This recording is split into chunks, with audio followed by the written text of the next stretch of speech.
సంజన గారు, ఆవిడ ఫోన్లో విషయం చెప్పారు. మీరు ఒకసారి స్టేషన్కి వచ్చి రిటర్న్ కంప్లైంట్ ఇస్తే మిగిలింది నేను చూసుకుంటాను. వద్దు సార్, నేనే కంప్లైంట్ ఇవ్వను.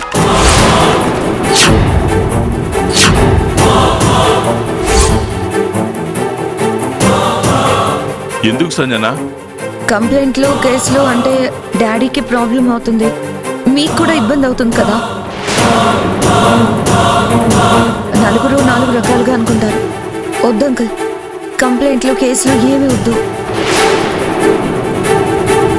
అనుకునే వాళ్ళు ఎప్పుడు అనుకుంటూనే ఉంటారు సంజు.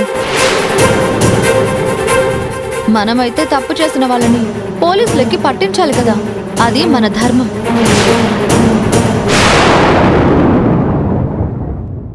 చూడమ్మా, రిటర్న్ కంప్లైంట్ తర్వాత ఇవ్వచ్చు. ముందు నీకేం జ్ఞాపకం ఉందో అది చెప్పు.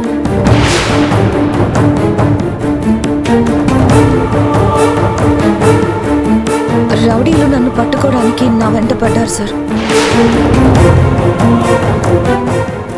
నేను పరిగెత్తి పరిగెత్తి కింద పడిపోయాను. అంతే గుర్తుంది సార్. తర్వాత స్పృహ తప్పాను, నాకేం గుర్తులేదు. అదేంటి సంజు,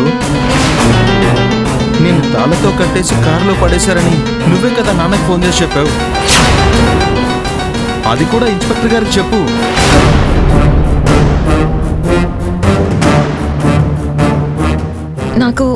నాకు నిజంగా ఏమీ గుర్తులేదు.